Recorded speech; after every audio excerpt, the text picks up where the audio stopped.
मालेगाव पालिका निवडणुकीमध्ये माजी आमदार आसिफ शेख यांच्या इस्लाम पार्टीनं जोरदार मुसंडी मारत 84 पैकी सर्वाधिक 35 जागा जिंकलेल्या आहेत। या निवडणुकीमध्ये इस्लाम पार्टी आणि समाजवादी पक्षाची युती होती। दोघांची मिळून 40 इतकी नगरसेवकांची संख्या होतीये। मात्र बहुमतासाठी 43 नगरसेवकांची गरज असल्यानं त्यांना 3 नगरसेवक कमी पडतायत। ही कमी शिवसेना भरून काढण्याची शक्यता वर्तवली जाते। तसंच दुसरीकडे एमआयएम सुद्धा सत्तेत सहभागी होण्यासाठी इच्छुक आहे। त्यामुळे मालेगाव मधल्या सत्तेच्या समीकरणात शिवसेना साथ देणार, 3 जागा मिळवणारी काँग्रेस साथ देणार की एमआयएमची साथ पक्ष घेणार याबाबत आता राजकीय चर्चा सुरू आहे।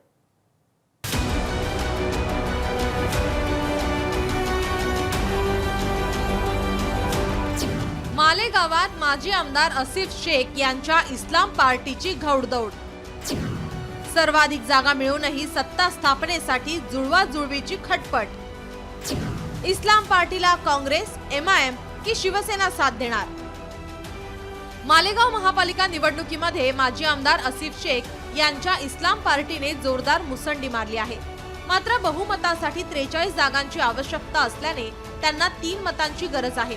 त्यासाठी इस्लाम पार्टी आणि समाजवादी पार्टीची चर्चा काँग्रेस, एमआयएम आणि शिवसेना यांच्याशी सुरू आहे। सत्ता स्थापनेसाठी इस्लाम पार्टी समोर पहिले 2 पर्याय खुले असून पहिला पर्याय 3 नगरसेवक असणारी काँग्रेस आणि दुसरा पर्याय 18 नगरसेवक असलेली शिवसेना। दादा भुसे यांच्यासोबत आसिफ शेख यांचे गेल्या अनेक वर्षांपासून सलोख्याचे संबंध आहेत। त्याचबरोबर शहराचा विकास करायचा असेल तर सत्तेसोबत जाणे इस्लाम पार्टीसाठी फायदेशीर ठरणार आहे। त्यामुळे महापौर इस्लाम पार्टीचा तर उपमहापौर शिवसेनेचा होण्याची दाट शक्यता इथे वर्तवण्यात येते कि ना शिवसेना की तरफ से कोई प्रस्ताव हमारे पास अभी तक आया है और ना एमआईएम की तरफ से कोई प्रस्ताव आया है।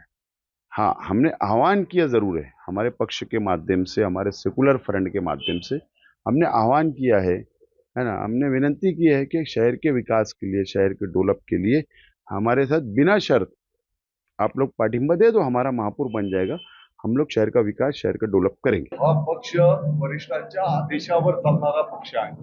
हिंदू हृदय सम्राट शिवसेना प्रमुख माननीय बाळासाहेब ठाकरे साहेबांची जी शिकवण आहे त्या पद्धतीवर चालणारे आम्ही सर्व कार्यकर्ते आहोत आणि वरिष्ठांच्या कानावर घातल्याच्या नंतर ते जे काही आम्हाला मार्गदर्शन आदेश देतील त्याप्रमाणे पुढचं मार्गक्रमण आम्ही करू। सर्व आकडेवारी आम्हाला बघून घेऊ दे, चर्चा करू।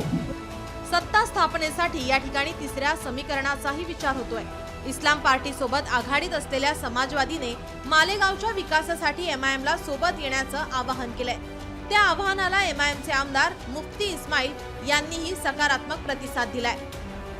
अगर वो शहर की तामीर और तरक्की और शहर को फिरका परस्तों से बचाने के लिए उन्होंने हमको पेशकश की है, तो हम ये चाहते हैं कि अगर वो अपने बयानात में सच्चे हैं और शहर के लिए, शहर वालों के लिए मुखलिस हैं, बैठ कर के बातचीत होगी।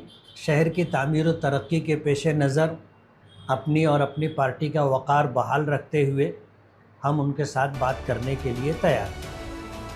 मालेगावातील निकालामुळे कोण कोणासोबत जाणार यावर तेथील भविष्यातील समीकरण ठरणार आहेत। एक नजर तेथील निकालावर टाकूयात। मालेगाव निकालाचे चित्र: एकूण जागा 84, बहुमतासाठी 43 नगरसेवकांची आवश्यकता। इस्लाम पार्टी 35, एमआयएम 21, शिंदे शिवसेना 18, समाजवादी पार्टी 5, काँग्रेस 3, भाजप 2। सत्ता स्थापनेत आसिफ शेख जुने मित्र असलेले मंत्री दादा भुसे यांच्या शिवसेनेसोबत जाऊन जुनी मैत्री अधिक घट्ट करतात की नवीन प्रयोग करून सर्वांना आश्चर्याचा धक्का देतात हे लवकरच स्पष्ट होईल। रईस शेख, लोकशाही मराठी, मालेगाव। लोकशाही मराठी, ऐका, पहा, जागरूक रहा।